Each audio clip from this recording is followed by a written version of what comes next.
दोस्तों, मैं हूँ आरजे मोनिका और मेरे साथ आप सुन रहे हैं ये रोमांटिक लव स्टोरी मृत तृष्णा सा प्यार पिया। तो अब बढ़ते हैं कहानी के इस एपिसोड में आगे। मयंक उस समय कोई तमाशा नहीं करना चाहता था, इसलिए वो रामस्वरूप जी से बोला, मैं माँ और मोहिनी के साथ बैठ जाऊंगा। और शालिनी जी और मोहिनी को अपनी कार में बैठने का बोलकर कार में बैठ गया।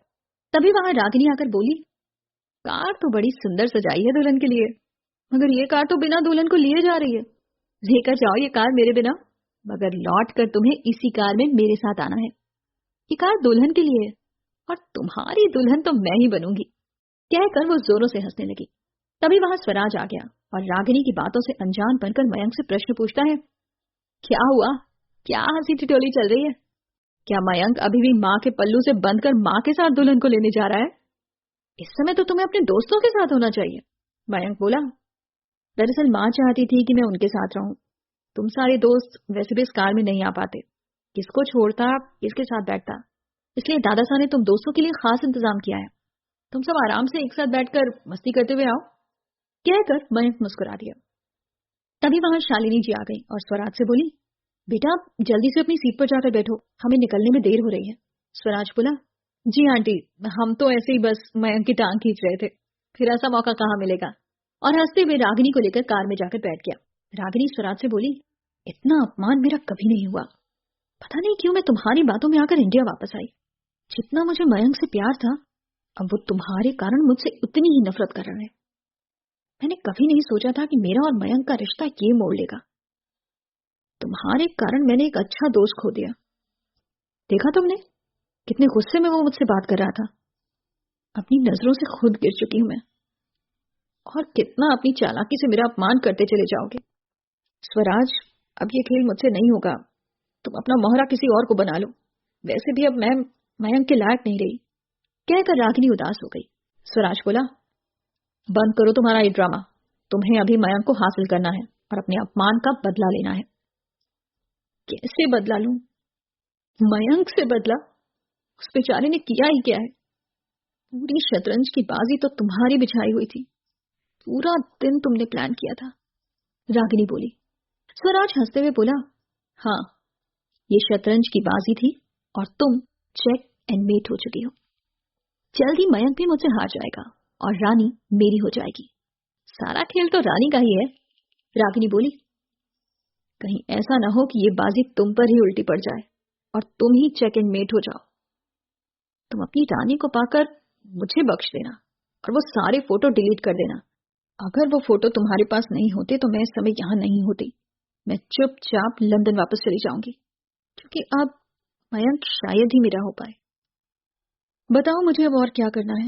अभी रतनपुर तो पहुंचने दो, फिर बताता हूँ क्या करना है। तुम इस तरह बार बार मुझे लंदन जाने की धमकी ना दो।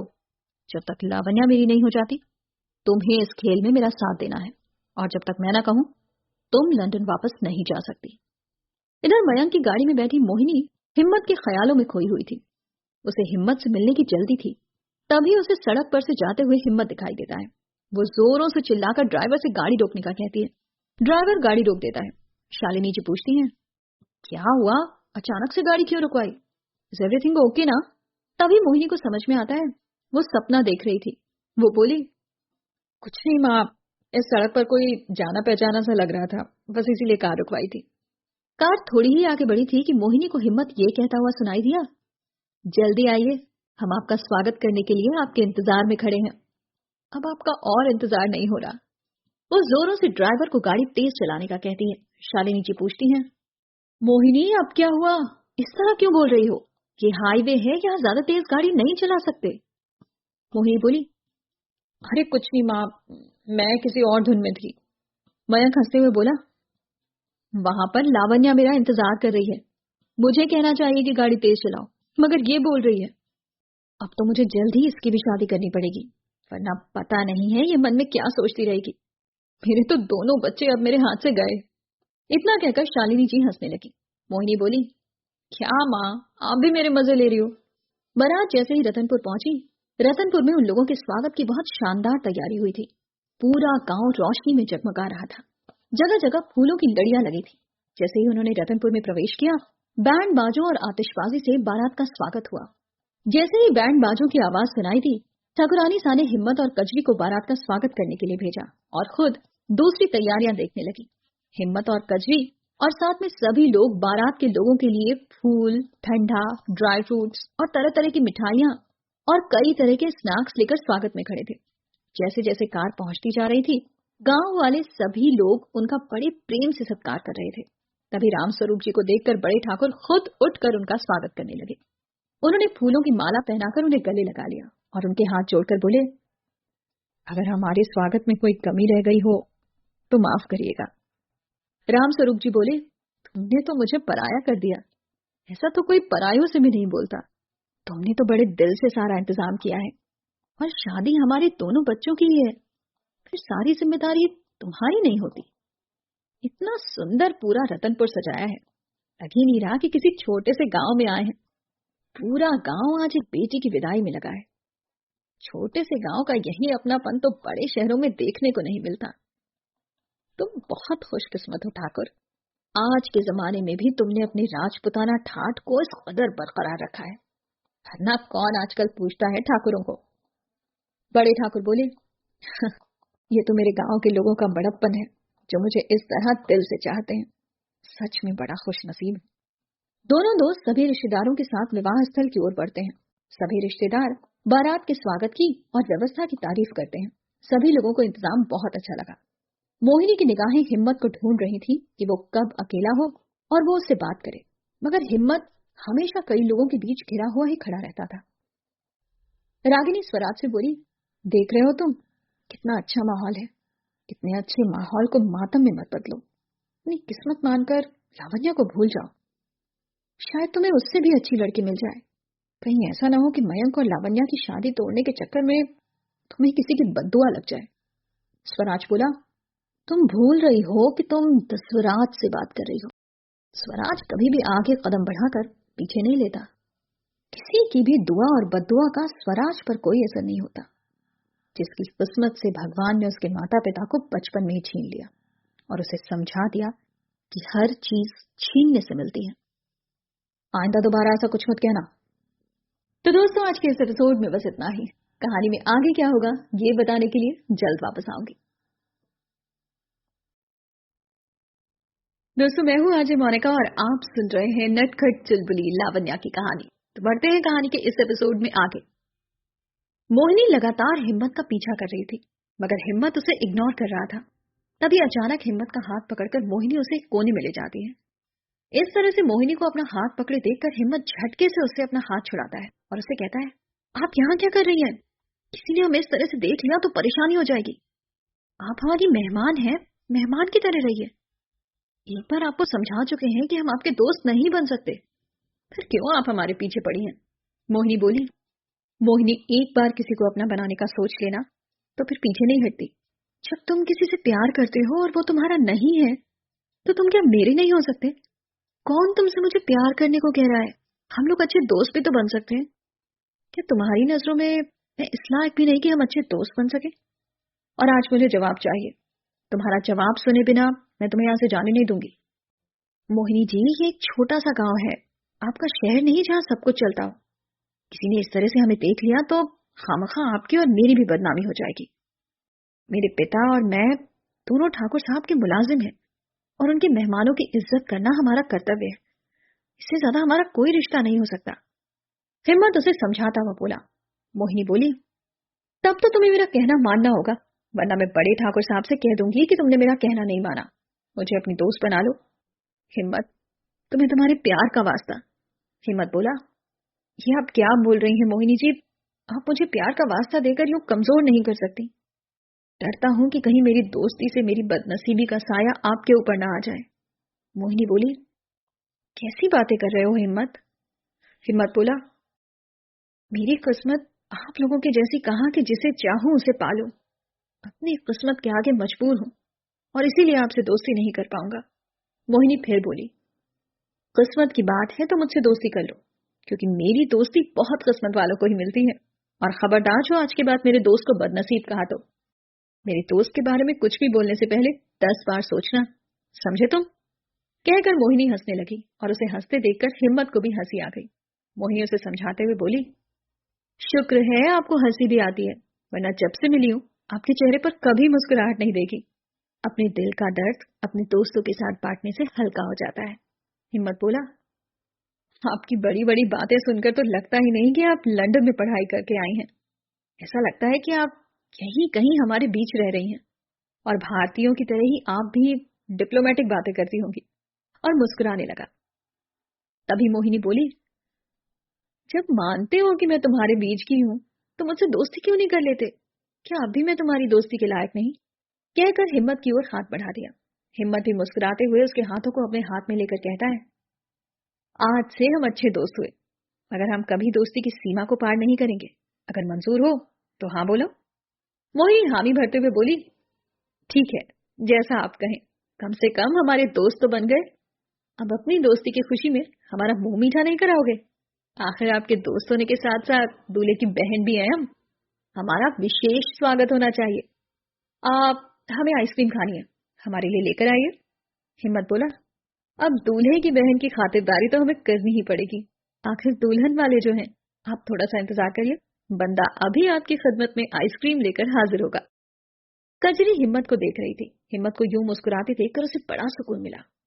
लावण्या की सगाई के बाद पहली बार हिम्मत यूं दिल खोलकर हंस रहा था। कजरी सोचने लगी, कौन है जिसके साथ भाई के चेहरे की मुस्कुराहट लौट आई? इसके बारे में पता करना पड़ेगा। है तो ये बारात में आई कोई लड़की। वो मन ही मन सोच ही रही थी कि तभी वहां मुनीम जी आ गए और कजरी से बोले, ऐसे क्या खड़ी होकर मुस्कुरा रही हो अकेले अकेले? मुझे भी बताओ, क्या हुआ? कुछ नहीं बाबा साहब। बोलिए, आपको कुछ चाहिए? कजरी ने मुनीम जी से पूछा। मुनीम जी बोले, मुझे कुछ नहीं चाहिए। रसाल बाई से तुझे याद कर रही थी, उन्हें कोई सामान नहीं मिल रहा है। जा जाकर उनकी मदद कर। और हिम्मत को देखा क्या कहीं? बड़े ठाकुर उसे बुला रहे थे। कजरी बोली, हाँ बाबा साहब, देखा भी है हिम्मत भाई को और उनकी मुस्कुराहट को भी। बड़े दिनों के बाद मुस्कुराए हैं।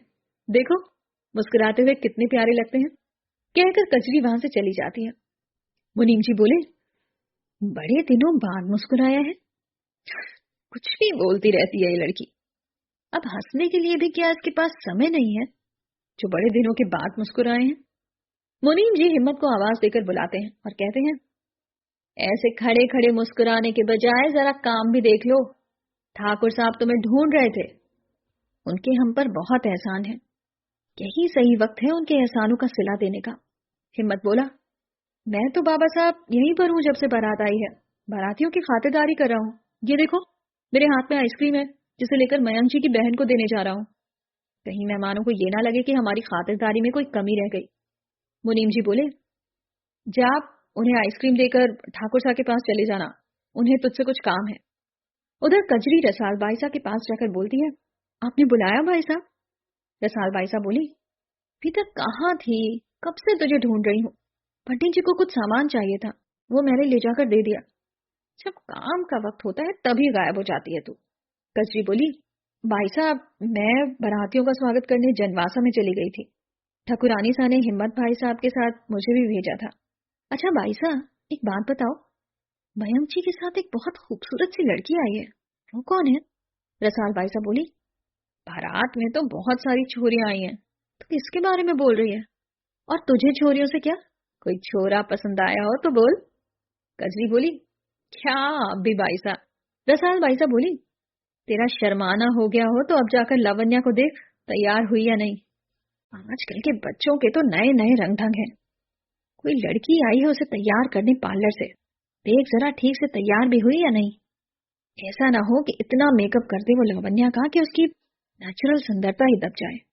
ऐसे ही तो इतनी खूबसूरत है, क्या जरूरत है मेकअप कराने की। और हाँ, ये चाबी ले जा, पेटी में से गहने निकालकर उसे दे देना। कहीं ऐसा ना हो कि वो पार्लर वाली लड़की उसे नकली गहने पहना दे। क्या कहते हो तुम लोग? Artificial jewellery. ठाकुर खानदान की इकलौती पोती की शादी है, उसे तो यही खानदानी ज्वेलरी पहननी है। और भाभी सा को भी देख लेना कि वो ठीक से तैयार हुई या नहीं। बेटी की शादी में उन्हें खुद का ही होश नहीं है। एक माँ के लिए बहुत मुश्किल वक्त होता है अपनी बेटी को विदा करना। तो उनके आसपास ही रहना। लावण्या के बाद वो तेरे ही करीब हैं। और लावण्या के पास जाने से पहले भाभी सा के पास जाकर उनसे बोल दो कि मैंने उन्हें यहाँ बुलाया है। एक बार जाकर शालिनी जी से मिल लेते हैं उन्हें कोई तकलीफ तो नहीं? आखिर दूल्हे की माँ है, उनका खास ख्याल रखना तो बनता है। तो दोस्तों, आज के इस एपिसोड की कहानी यहीं तक। अगला एपिसोड लेकर वापस आती हूँ। दोस्तों, मैं हूँ अजय मोनिका और मेरे साथ आप सुन रहे हैं लावण्या की कहानी। पढ़ते हैं कहानी में कुछ और आगे, जहाँ तैयारियां चल रही हैं लावण्या की शादी की। कजरी बड़ी ठकुरानी के पास जाकर उन्हें संदेशा देती है कि रसाल बाईसा उन्हें जनवासे में जाने के लिए बुला रही हैं। ठकुरानी साहब बोली, हाँ, हम भी जनवासे में जाने का सोच रहे थे। सभी मेहमानों की बराबर खातिरदारी तो करी तूने ना। वो तो बारात और गणेश पूजा का समय एक हो गया, वरना मैं और ठाकुर साहब दोनों जाकर बारात का स्वागत करते। कहीं ऐसा न हो कि हमारा ना पहुंचना उन्हें बुरा लगा हो। कजरी बोली, नहीं, हमने मयंक जी की मासा को बता दिया था कि आप गणेश पूजन के बाद उनसे मिलने आएंगी। ठकुरानी साहब बोली, ये तूने बड़ा अच्छा किया, तुम वाकई में बड़ी समझदार है। जाकर देख लावण्या तैयार हुई या नहीं, उसे किसी चीज की जरूरत ना हो। कजरी हंसते हुए बोली, अब आपके बाद मैं लावण्या के पास ही जाने वाली हूँ। पता नहीं, मैं अकेली कजरी और कितना सारा काम, मेरे बिना तो कोई काम ही ना हो। उसकी बात सुनकर ठकुरानी सा हंसने लगी और बोली, तू है ही इतनी प्यारी कि तेरे बिना कोई काम नहीं हो सकता। कजरी हंसते हुए लावण्या के कमरे में गई और कहती है, लावण्या, जरा अपना चेहरा तो दिखा, देखूं तो दुल्हन बनकर कैसी लग रही है तू। लावण्या बोली, वहीं रुक जा, अभी हमारे कमरे में मत आना, पहले हमें पूरे तरीके से तैयार हो जाने दे। जा, बुआ सा से हमारे लिए गहने लेकर आ।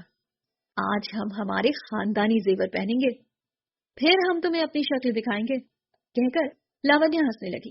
कजरी बोली, हमें तो पता था कि तुम्हें जेवर चाहिए, बिना जेवर के तुम कैसे तैयार होती, इसीलिए हम गहने अपने साथ लेकर आए हैं। ये लो जेवर, और अब तो हमें कमरे में आने की इजाजत दे दो। कहकर कजरी हंसने लगी और लावण्या के पीछे जाकर खड़ी हो गई। पार्लर वाली अभी लावण्या को तैयार कर रही थी। उसके चेहरे पर लगी बड़ी सी लाल बिंदी उसका चेहरा और निखार रही थी। उसकी बड़ी बड़ी आंखों पर लगाया गया काजल और आईलाइनर उसकी आंखों की सुंदरता को बढ़ा रहा था। उसके होठों पर लगी लिपस्टिक उसके होठों को और सुंदर बना रही थी। कजरी उसे एक टक देखती रह गई। लावण्या बोली, ऐसे क्या देख रही है, पहले कभी नहीं देखा क्या? कजरी बोली, आज से पहले तुम इतनी खूबसूरत कभी नहीं लगी। मयंक जी तो गए काम से। पूरी तरह से तैयार होने के बाद तो लावण्या, तुम इस दुनिया की सबसे प्यारी दुल्हन बन जाओगी, तुम्हें किसी की नजर ना लग जाए।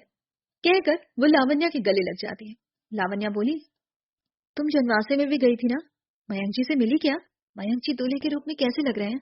कहीं ऐसा ना हो कि उनकी रंगत के आगे मैं फीकी पड़ जाऊं। कजरी बोली, अब मयंक जी कैसे लग रहे हैं ये तो तू उनसे मिलकर ही देख लेना। रही तेरे फीके पड़ने की बात, तो तू मेरी प्यारी प्यारी लाल सी गुलाब जामुन है, और गुलाब जामुन कभी फीका नहीं होता। कहकर वो जोरों से हंसने लगी। लावण्या गुस्से में बोली, अच्छा, क्या मैं गुलाब जामुन जैसी लग रही हूँ? कजरी बोली, अरे मुझे माफ कर दे, वो क्या है ना, लाल जोड़े में तो मुझे गुलाब जामुन की याद दिला रही थी। तभी वहां ठकुरानी सा आ जाती हैं और लावण्या को देखकर अपनी आंखों में से काजल निकालकर उसके कानों के पीछे लगा देती हैं और बोली, मेरी छोटी सी लाडो, जो कल तक अपने गुड्डे गुड़ियों की शादी कराती थी, आज खुद शादी करने जा रही है। बेटियां इतनी जल्दी क्यों बड़ी हो जाती हैं? कहते हुए उनकी आंखों में आंसू आ जाते हैं। लावण्या बोली, माँ, आप इस तरह से रोती रहोगी तो मैं ये शादी नहीं करूंगी, वैसे भी मुझे आपको छोड़कर कहीं नहीं जाना है। कहकर वो ठकुरानी सा के गले लग गई। ठकुरानी सा बोली, लावण्या, जब एक माँ अपनी बेटी को जन्म देती है तो उसके जन्म के साथ ही वो अपना बचपन दोबारा जीती है। अपने अंश को बड़ा होते देखना हर माँ का ख्वाब होता है। फिर तेरी शादी के लिए तो मैंने कितने ख्वाब संजोए थे। जब तू गुड्डे गुड़ियों की शादी करती थी तो मैं तेरी शादी के बारे में सोचती थी। तेरी गुड़िया को दुल्हन के रूप में सजा देख अपनी गुड्डन को दुल्हन बना देखना चाहती थी। आज वही मेरे सारे सपने पूरे हो रहे हैं। मयंक जी तुझे खूब खुश रखेंगे, मुझे पूरा विश्वास है। आज ये माँ अपनी भावनाओं को नहीं बता पा रही है कि वो खुश है या दुखी। खुशी इस बात की है कि मेरी बेटी को सच्चा प्यार करने वाला हमसफर मिला है और शालिनी जी और सुधीर जी जैसे सुलझे हुए परिवार के सदस्य मिले हैं। एक माँ के लिए इससे ज्यादा खुशी की बात क्या होगी? वहीं दुख इस बात का है कि मेरी राजकुमारी मुझे छोड़कर पराई हो जाएगी। अब जब चाहे उसे गले लगाकर अपने मन की बात नहीं कर पाऊंगी। माँ, पराई हो जाऊंगी, तो क्या तुम्हारी बेटी नहीं रहूंगी? मेरे ऊपर सबसे पहला हक तुम्हारा था और तुम्हारा ही रहेगा। मैं तुमको छोड़कर कहीं नहीं जाऊंगी माँ। वैसे भी मयंक की मासा ने मयंक को विदा कराने का कहा था। क्यों ना हम आज उन्हें ये याद दिला दें। उसकी शादी के बाद उन्हें मयंक को यहाँ छोड़कर जाना होगा। उसकी बातों को सुनकर कजरी और ठकुरानी सा को हंसी आ जाती है। उधर स्वराज रागिनी से बोला, जल्दी जल्दी सोचो क्या करना है। मुझे अभी कुछ भी समझ में नहीं आ रहा है। इतने सब लोगों के बीच कैसे करूंगा। मुझे लावण्या चाहिए, मतलब चाहिए। तुम कुछ भी करो, कोई आइडिया बताओ। कहकर अपने हाथ में रखी शराब की पूरी बोतल पीकर गुस्से में वो बोतल फेंक कर फोड़ देता है। रागिनी उसके इस हरकत से डरते हुए बोली, मैं क्या बताऊं, तुम्हारे शातिर दिमाग में कोई आइडिया नहीं है। अभी भी कहती हूँ चलते हैं यहाँ से।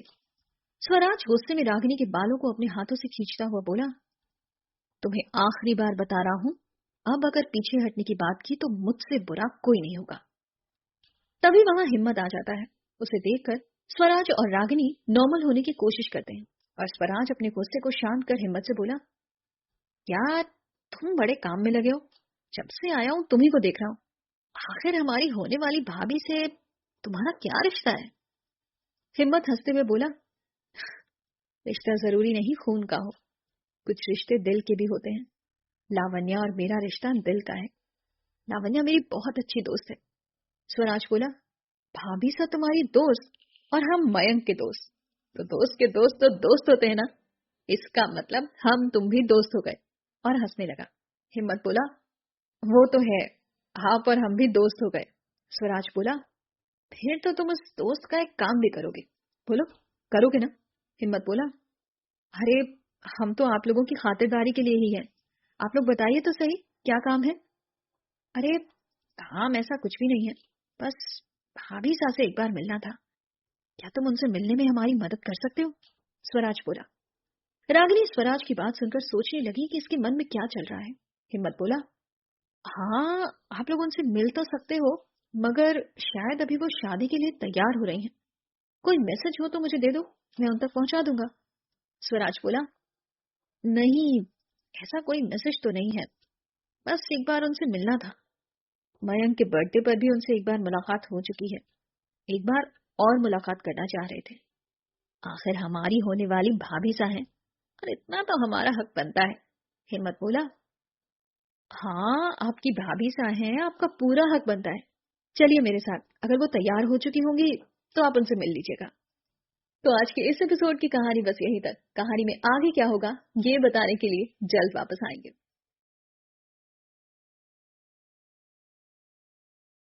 दोस्तों मैं हूँ अजय मोनिका और आपके लिए लेकर आई हूँ लावण्या की आगे की जिंदगी की कहानी। तो चलिए बढ़ते हैं कहानी में आगे। हिम्मत स्वराज और रागिनी को लेकर लावण्या के कमरे में पहुंच गया था। वहां पर पहले से मौजूद ठकुरानी सा हिम्मत से पूछती हैं, कुछ काम है क्या बेटा? यहाँ कैसे आए? बाहर कुछ चाहिए क्या? हिम्मत बोला, नहीं ठकुरानी साहब मुझे कुछ नहीं चाहिए।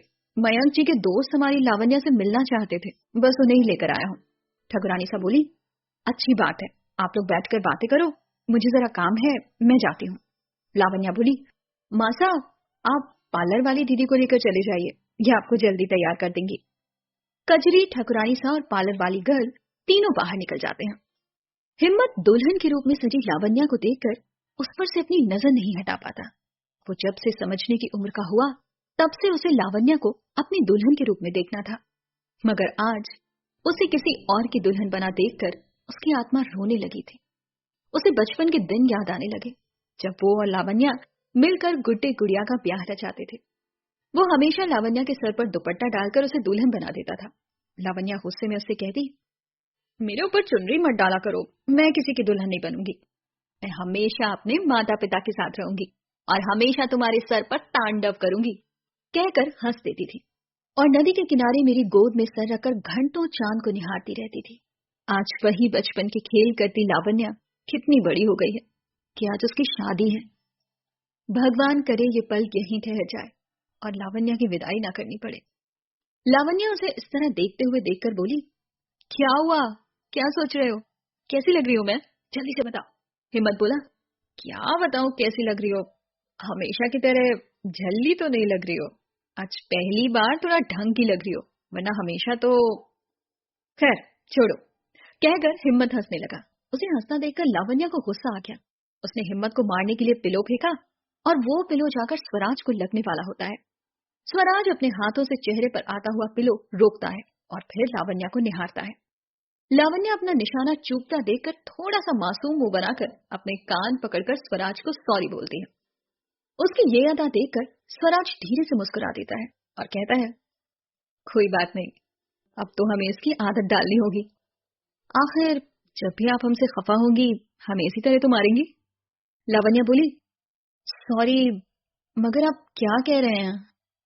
स्वराज अपनी बात को ध्यान देता हुआ बोला, अरे हम तो ये कह रहे थे कि जब भी अब हमारी भाभी हमसे गुस्सा होंगी तो हमसे ऐसे ही पिलो फाइट करेंगी। आखिर देवर भाभी की इतनी नोकझोंक तो चलेगी ना। सही कहा ना। वैसे भी इतनी खूबसूरत भाभी के हाथों से पिलो तो क्या, हम चप्पल खाने के लिए भी तैयार हैं। फिर हंसते हुए बोला, मैं मजाक कर रहा हूँ, आप कहीं सच में ही ना मार देना हमें भाभी। मयंक सच में बहुत किस्मत वाला है कि उसे आप मिल रही हैं, वरना वो इस लायक कहाँ। लावण्या बोली, नहीं, आप गलत बोल रहे हैं। मैं खुशकिस्मत हूँ कि मुझे मयंक जैसा जीवन साथी मिला। सबके नसीब में इतनी खुशियां नहीं होती। स्वराज बोला, आप तो इससे भी कहीं ज्यादा खुशियों के हकदार हैं। एक बार आप हमारा इशारा समझें तो हम जन्नत भी आपके कदमों में लाकर रख देंगे। लावण्या उसकी घूमी फिरी बातें सुनकर थोड़ा कंफ्यूज हो जाती है और हिम्मत को इशारे से पूछती है, क्या बोले जा रहे हैं? इनकी कोई बात मुझे समझ में नहीं आ रही। हिम्मत भी उसे इशारे से बोलता है, थोड़ी सी पी रखी है इसीलिए बहकी बहकी बातें कर रहे हैं, तुम चुपचाप बातें सुनती जाओ। उन दोनों की इशारेबाजी देखकर स्वराज हिम्मत से बोला, अरे ना भाई, इतनी नहीं पी है कि क्या बोल रहे हैं हम, हमें उसका होश ही ना हो। हम अभी एक बोतल और पी लेंगे तो भी होश में रहेंगे, समझे तुम? स्वराज लावण्या से बोला, अरे मैं आपको मिलाना तो भूल ही गया, ये रागिनी है, मयंक और मेरी कॉलेज की फ्रेंड। हम तीनों ने साथ में ही एमबीए किया था। ये कॉलेज के जमाने से हमारे साथ है। कॉलेज का जमाना तो आप समझती है ना, लंदन जैसी जगह, घर पे किसी बड़े की पाबंदी नहीं। बैचलर लाइफ हमने बहुत एंजॉय की है लंदन में, है ना रागिनी? तुम कुछ बोलती क्यों नहीं? मैं ही कब से बोले जा रहा हूँ। तुम भी तो लावण्या की तारीफ में कुछ शब्द कहो, आखिर पहली बार मिली हो लावण्या से, है ना अपनी तस्वीर से भी खूबसूरत। लावण्या हंसते हुए बोली, ऐसे किसी से कोई बोलकर तारीफ करवाता है क्या? अगर हम उन्हें अच्छे लगते तो वो खुद हमारी तारीफ कर देती, जैसे कि आपने की हमारी तारीफ। रागिनी बोली, अरे वो तो मैं कुछ और ही सोच रही थी, इसीलिए मैं नहीं बोल पाई। Mayank is really very lucky कि उसे लाइफ पार्टनर के रूप में तुम मिली हो। मगर वो बोलकर चुप हो गई। लावण्या बोली, मगर क्या? आप इस तरह से बोलते बोलते खामोश क्यों हो गई? रागिनी कुछ बोलने वाली होती है, तभी अचानक वहां कजरी आकर हिम्मत को बोलती है, तुम्हें छोटे ठाकुर बुला रहे हैं, शायद किसी काम से तुम्हें शहर जाना पड़ेगा, थोड़ा सा जल्दी कर लो। हिम्मत स्वराज को बोलता है, आइए हम आपको आपके रहवास पर छोड़ देते हैं, फिर वहीं से हम शहर निकल जाएंगे। स्वराज बोला, आप बेफिक्र होकर अपना काम करिए, हम भाभी से बात करके अपने रहवास पर पहुंच जाएंगे। हिम्मत बोला, जैसी आपकी इच्छा, मुझे आज्ञा दीजिए, मुझे जाना होगा। हिम्मत कजरी को इशारे से वहीं रुकने का बोलता है। हिम्मत निकलता है, तभी अचानक रसाल बाईसा कजरी को आवाज देकर बुला लेती हैं। कजरी भी लावण्या के कमरे से चली जाती है। अब लावण्या के कमरे में स्वराज, रागिनी और लावण्या रह जाते हैं। स्वराज लावण्या से बोलता है, ये बहुत सही मौका है, मुझे आपको जो कुछ बताना है वो मैं बता देता हूँ। मयंक आपको धोखा दे रहा है, वो रागिनी से प्यार करता है और इनका प्यार कॉलेज के जमाने से है। अगर आपको मुझ पर विश्वास नहीं है तो रागिनी से पूछ लीजिए। आप यहाँ शादी करके अपना जीवन खराब मत कीजिए। मैं नहीं चाहता कि दो लड़कियों का जीवन एक साथ ये लड़का खराब कर दे। देखिए, मैंने आपको अपने मन की बात बता दी, आप चाहें तो मयंक से भी पूछ सकते हैं कि वो रागिनी से प्यार करता है या नहीं। रागिनी, तुम चुप क्यों खड़ी हो? बोलो ना, क्या तुम्हें मयंक नहीं चाहिए? रागिनी बोली, स्वराज ठीक कह रहा है, मयंक और मैं एक दूसरे से प्यार करते हैं और तुम हम दोनों के बीच में आ रही हो। प्लीज मयंक को छोड़ दो, तुम्हें तो कई रिश्ते मिल जाएंगे, मगर मैं सिर्फ और सिर्फ मयंक को प्यार करती हूँ। उनकी बातें सुनकर लावण्या बोली, आपको क्या लगता है मयंक ने मुझे इस बारे में कुछ नहीं बताया? मयंक ने मुझे जिस दिन रागिनी लंदन से लौट कर आई थी उसी दिन सब कुछ बता दिया था। मयंक और मेरा रिश्ता नया जरूर है, मगर हम दोनों एक दूसरे से कोई बात नहीं छिपाते। रागिनी, आप जरूर मयंक से प्यार करती होंगी, मगर मयंक आपसे प्यार नहीं करते। आपकी और अट्रैक्शन तो कॉलेज के जमाने का क्रश था, और क्रश तो हर एक की जिंदगी में आते हैं। मेरा भी पहला क्रश सलमान खान था, और अगर मैं सलमान खान से प्यार करती हूँ तो जरूरी तो नहीं कि सलमान खान भी मुझसे प्यार करे। आप हमारी शादी में आई हैं, आपका स्वागत है। आप हम लोगों को बधाइयां और शुभकामनाएं दीजिए। हमारे नए संबंधों में दरार डालने की कोशिश मत करिए, वरना मैं भूल जाऊंगी कि आप लोग मयंक जी के दोस्त हैं। तो दोस्तों, आज के इस एपिसोड में बस इतना ही। अगला एपिसोड लेकर जल्द वापस आती हूँ। दोस्तों, मेरा नाम है मोनिका और हाजिर हूं मैं लावण्या की आगे की जिंदगी की कहानी लेकर। तो बढ़ते हैं कहानी के इस एपिसोड में आगे। लावण्या के द्वारा जवाब दे देने पर स्वराज को बहुत तेज गुस्सा आया। वो रागिनी को लेकर लावण्या के कमरे से निकल गया और अपने आवास में आकर खिड़की के कांच के ऊपर हाथ मार दिया। खिड़की का कांच टूटकर उसके हाथों में लग गया। रागिनी ये सब देखकर घबरा गई। स्वराज का हाथ पकड़कर उसमें से कांच निकालकर हाथ का बहता खून रोकने की कोशिश करने लगी। स्वराज ने उसके हाथों से अपना हाथ छुड़ाकर उसे तेजी से धक्का दे दिया। उसके धक्का देने से रागिनी जमीन पर गिर गई थी। उसे इस तरह गिरा देखकर स्वराज ने कहा, तुम इसी लायक हो, ये सब दिखावा क्यों कर रही हो? मैं अपना ख्याल खुद रख सकता हूँ। जानता हूँ मन ही मन बहुत खुश हो और मेरी ये चाल उल्टी पड़ गई। कहा मैंने सोचा था कि लावण्या को मयंक के खिलाफ भड़काऊंगा, मगर वो तो अब मेरे बारे में गलत सोचने लगी। लावण्या के मन से मेरे लिए बुरे ख्याल निकालने होंगे, वरना वो कभी मेरी नहीं हो पाएगी। रागिनी जमीन पर से उठकर हंसते हुए बोली, बस इतनी सी लावण्या की धमकी से डर गए? सोचो, जब मयंक मुझे बुरा बोलता है, मेरे बारे में बुरा सोचता है, तो मुझे कैसा लगता होगा। बहुत सही हुआ तुम्हारे साथ। अब तो समझ जाओ कि लावण्या की जिंदगी में तुम्हारी कोई जगह नहीं है और ना कभी हो पाएगी। लावण्या एकदम टिपिकल टाइप लड़की है, जो इतनी आसानी से प्यार में नहीं पड़ती, और जब किसी से प्यार करती है तो अपना तन मन सब कुछ निछावर कर देती है। बेकार में हाथ पैर मारना बंद करो, कहीं ऐसा ना हो कि मयंक और लावण्या की दोस्ती से भी हाथ धो बैठो तुम। एक अच्छे दोस्त की दोस्ती खोना क्या होता है, मुझसे पूछो। स्वराज गुस्से में बोला, अभी तुम अपना मुंह बंद रखो और मुझे सोचने दो कि आगे क्या करना है। मयंक तो मुझ पर आंखें बंद करके विश्वास करने लगा है। उसे अपने सपनों की डील जो दे दी है, उसे उसके सपनों की दुनिया में ही गुम कर दूंगा, किसी को पता भी नहीं चलेगा। अब मुझे लावण्या का भी विश्वास जीतने की कोशिश करनी होगी। एक बार वो भी मुझ पर विश्वास करने लगे, फिर विश्वास जीतकर विश्वासघात करने का मजा ही अलग है। अभी तुम यहां रहकर शादी एंजॉय करो, मैं जा रहा हूं। लावण्या को किसी और का होते नहीं देख पाऊंगा। ये शादी हो जाने दो, फिर देखते हैं क्या करना है। रागिनी बोली, अगर तुम जा रहे हो तो मैं यहां रुककर क्या करूंगी? यहां मुझे मयंक की तीखी नजरों का सामना करना पड़ेगा। स्वराज बोला, मैं नहीं जानता कि तुम क्या करोगी, मगर अभी यहीं रुको। हम दोनों का साथ में जाना ठीक नहीं। वैसे भी तुम मेरे किसी काम नहीं आ रही हो, कहीं तुम्हारे चक्कर में मयंक को मुझ पर भी शक न हो जाए। इतना कहकर स्वराज रतनपुर से वापस जयपुर के लिए निकल गया था। रागिनी शादी में न जाकर वहीं अपने रहवास पर रुक गई थी। सभी बाराती तैयार होकर शादी के लिए मंडप की ओर आए। मंडप में मयंक का स्वागत करने के लिए ठाकुरानी सा आरती का थाल लिए खड़ी थी। जैसे ही मयंक द्वार पर पहुंचता है, ठाकुरानी सा उसकी आरती उतारती है। छोटे ठाकुर मयंक को पैर पखाड़ने की रस्म के लिए जूते उतारने का बोलते हैं। मयंक बोला, आप हमारे लिए पिता के समान हैं, और पिता अपने पुत्र के पैर छुए, ये हमारे संस्कार में नहीं है, मुझे माफ कर दीजिए आप। रसाल बाई सा बोली, जमाई सा ये तो रस्म है, वैसे भी हमारी संस्कृति में दामाद का स्थान तो बड़ा होता है, तभी तो पैर पखाड़ने की रस्म की जाती है। हाँ, जूते उतार दीजिए। रस्म ही तो है जो आपने और हमने बनाई है, इसे मानना या न मानना ये भी तो हमारे ऊपर ही है। मैं रस्मों के खिलाफ नहीं हूं, मगर कुछ रस्में अब हमें छोड़नी होंगी। मैं माफी चाहूंगा, ये रस्म नहीं निभा सकता। उसकी बात सुनकर शालिनी जी उसकी पीठ थपथपा देती हैं। ठाकुरानी सा और छोटे ठाकुर एक दूसरे की ओर देखकर मुस्कुराते हैं। बातें सुनकर बड़े ठाकुर ने राम अवतार जी से कहा, बड़े अच्छे संस्कार हैं तुम्हारे पोते के। अरे नहीं नहीं, तुम्हारे पोते के नहीं, हमारे दामाद के। ताई नहीं कि विदेश में रहकर पढ़ाई की है, दिल से बिल्कुल देसी है, उनकी बात सुनकर राम अवतार जी बोले, तुम्हारा दामाद बाद में है, पहले मेरा पोता है। आखिर सारे संस्कार मेरे ही दिए हुए हैं। दोनों दोस्त एक साथ हंसने लगे और फिर बड़े ठाकुर बोले, जो भी हो, हमारे बच्चों के संस्कार बड़े अच्छे हैं, वरना आज के जमाने में ऐसे संस्कार बच्चों में देखने को नहीं मिलते।